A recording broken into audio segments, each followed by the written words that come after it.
कई बार बर्थ के साथ तो कई बार बाद में उम्र बढ़ने पर विज़न का इशू हो जाता है, यानी आंखें जो हैं वो ढंग से देख नहीं पाती हैं। तो जब ऐसी कोई समस्या होती है तो उसका सही इलाज क्या है? क्या सर्जरी ही सॉल्यूशन है या फिर कुछ और तरीके भी हो सकते हैं? किस उम्र में कौन सा सॉल्यूशन है बेस्ट? ये हमारे साथ शेयर करेंगे सीनियर ऑप्थेमोलॉजिस्ट डॉक्टर केंशु मारवा। डॉक्टर साहब, बहुत बहुत स्वागत है आपका। Thank you. जी, बहुत सारे लोगों को बाय बर्थ भी हम देखते हैं कि बच्चे छोटे होते हैं तो उनके नंबर में कुछ ना कुछ आँख का इशू होता है, सॉरी।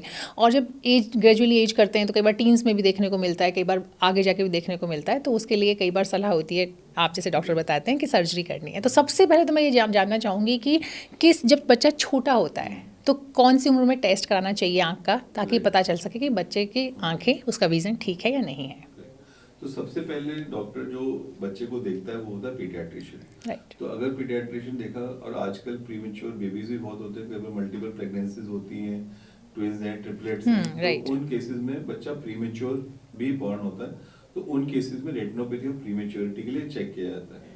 कई बारी जैसे यंग एज में कुछ बच्चों में कैटरेक्ट, कुछ में आपको लगता है कि बच्चे की आंख बहुत बड़ी है, नीली है, बहुत सुंदर बच्चा है, पर ऐसा नहीं। जब बड़ी नीली आंखें होती हैं तो वो एक साइन होता है ग्लूकोमा का, काले मोतिया, कंजेनाइटल जिसको बोलते हैं। ओके। दूसरी चीज होती है जब बच्चा थोड़ा सा बड़ा होता है, जब प्री स्कूल में जाने लगता है, तो मोस्टली जैसे स्कूल होते हैं वो कहते हैं प्री स्कूल में आप एक आई डॉक्टर से चेकअप कराइए।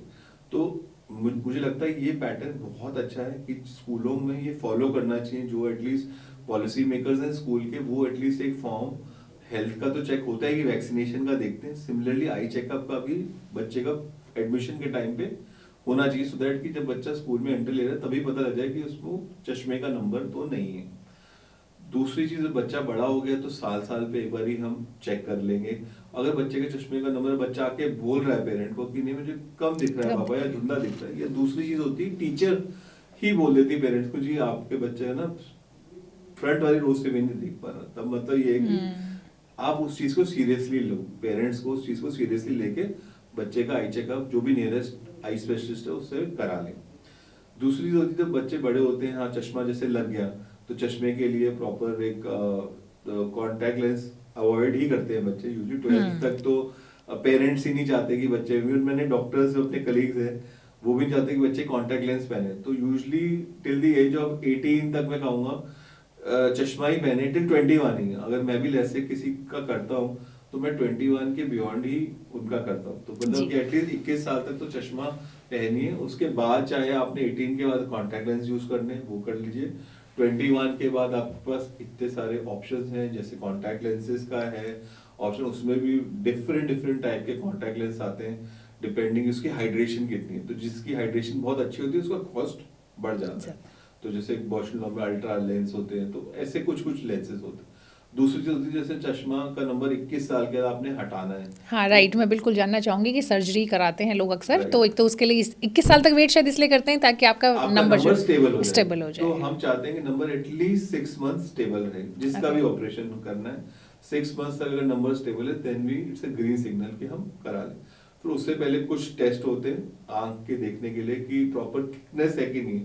औसतन जो कॉर्निया की थिकनेस होती है 555 जितनी होती है, 550 कह लीजिए इतनी होती है आई की थिकनेस। तो डिपेंड करता है, तो -10 से लेके +5 तक की रेंज में ऑपरेशन लैसिक के थ्रू आराम से हो जाते हैं। तो पहले ऐसा होता था -10 के बियॉन्ड लोगों के ऑपरेशन नहीं हो पाते थे क्योंकि उस वक्त टेक्नोलॉजी नहीं थी। आजकल टेक्नोलॉजी ऐसी आ गई कि हम चश्मे का नंबर, आईसीएल एक टेक्नोलॉजी उसको बोलते हैं कि इंट्रा कॉलमर लेंस, हम वो लेंस नॉर्मल लेंस के ऊपर बैठा देते हैं एंड उससे जो है पर्सन का जो फोकस है वो प्रॉपर होना शुरू हो जाए, चाहे वो 20-30 तक का, -30 तक का पावर आईसीएल के थ्रू हटाया जा सकता है। तो -30 पावर तक का इवन जो सिलेंड्रिकल नंबर्स हैं वो भी लैसिक के थ्रू एंड आईसीएल के थ्रू हट जाते हैं। सिलेंड्रिकल नंबर बाय बर्थ होते हैं, right? Cylindrical number with age ही मतलब हर एक का आ सकता है। इट्स अ काइंड अच्छा। ऑफ जैसे माइनस का, जैसे किसी का नंबर है तो दो टाइप होते हैं, -2 या और साथ में उसके सिलेंड्रिकल पावर लिखी होती है। तो वो जो आंख की जो शेप है, शेप सिर्फ ऐसे स्फेरिकल नहीं होती, हल्का सा एंगल भी हो सकता है। तो वो वो एंगल पे किसी के पावर ज्यादा हो तो उसको सिलेंड्रिकल। अच्छा, मुझे लगा था कि ये शायद कुछ ऐसा है जो बाय बर्थ नहीं, डिफेक्ट वो होता है चश्मे उसमें का एक नंबर का ही टाइप होता है कि जो शेप होती है उसमें सिलेंड्रिकल शेप होती है। ओके। तो लैसिक में जैसे नॉर्मल लैसिक होता था, आजकल कंटूरा लैसिक भी होता है जिसको एचडी लैसिक बोलते हैं।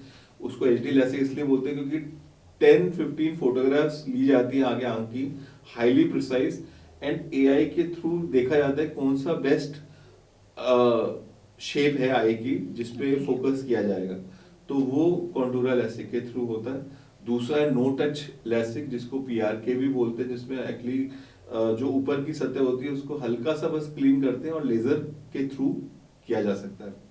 तीसरी चीज आई है जैसे स्माइल हो गया, स्माइल सर्जरीज हैं आजकल, सिल्क सर्जरीज भी बोलते हैं, तो उसको लेंटिक्यूल बेस्ड सर्जरीज बोलते हैं। उसमें क्या होता है कि हल्का सा चीरा मारा जाता है और उसके अंदर थोड़ा सा फॉर्मेशन करी जाती है पॉकेट की, तो वो थोड़ा सा ज्यादा रिफाइंड चीज होती है, उसमें कॉम्प्लिकेशंस होने का चांस थोड़ा सा ज्यादा लगता है क्योंकि एक ही बार में आपको वो पूरा जो नंबर है वो निकालना है। तो फ्लैप बेस्ड सर्जरीज मेरे हाथ में ज्यादा बेटर हैं, तो मैं ज्यादा प्रेफर वो करता हूँ। फेम्टो सेकंड भी होता है। फेम्टो सेकंड का मतलब है कि वो जो लेजर की टेक्नोलॉजी है पूरा का पूरा ही लेजर के थ्रू होता है। ओके। तो वो फेम्टो लैसिक कहा जाता है उसको। उसके लिए एक मशीन और लगती है जिससे कि पहले जो इनिशियल कट्स होते हैं वो उस मशीन के थ्रू किया जाता है, तो वो फेम्टो टेक्नोलॉजी है। तो जहाँ पे हम दो मशीनों के थ्रू, एक मशीन सिर्फ शेप देती है इसको, एक नंबर हटाती है, तो उसमें दो मशीन्स यूज होती हैं जब हम फेम्टो लैसिक की सर्जरी करते हैं। तो काफी एडवांसमेंट आ रही है और मुझे लगता है आने वाले टाइम में और एडवांसमेंट्स बढ़ती जाएंगी जिस हिसाब से हमारी साइंस तरक्की कर रही है। तो ये सब चीजें हैं टेक्नोलॉजी और में होने जो, के बाद जो है वो आपको क्या ध्यान रखना है, कब कब फॉलो अप कराना है? तो जब कोई भी आप प्लास्टिक सर्जरी करवाते हैं तो डॉक्टर नेक्स्ट डे या उसके डे आफ्टर चेक करते हैं। पहले दिन जब सर्जरी होती है लैसिक की, तब थोड़ा सा धुंधलापन और थोड़ा सा, जिस दिन सर्जरी होती है स्पेशली उस दिन थोड़ा सा आईज में वाटरिंग होती है, थोड़ा सा दिक्कत होती है पहले दिन, पर अगले दिन से काफी चीजें क्लियर होना शुरू हो जाती हैं। जब पीआरके वाली सर्जरी करते हैं उसमें 1 वीक तक हल्का सा डिस्कम्फर्ट रहता है, उसमें हम एक बीसीएल लेंस होता है वो आंख को प्रोटेक्ट करने के लिए लगा के रखते हैं, तो 5 डेज में हम रिमूव कर देते हैं। तो 1 वीक सबसे क्रूशियल रहता है।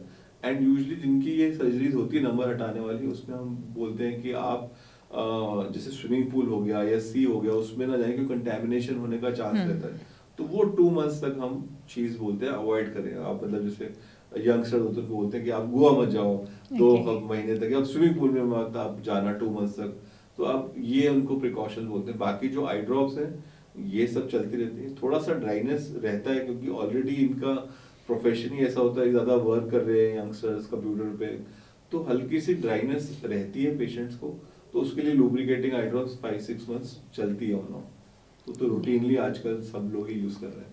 राइट। तो ये है कि अगर आप नहीं चाहते कि आप चश्मा इस्तेमाल करें, या एक होता है ना कि एक एडिशनल रिस्पॉन्सिबिलिटी होती है उसको कैरी करना, या लुक वाइज भी कई लोगों को पसंद नहीं होता, तो आप आसानी से लेसिक करा करके अपने चश्मे को रिमूव कर सकते हैं। जी, thank you so much doctor साहब। नमस्ते।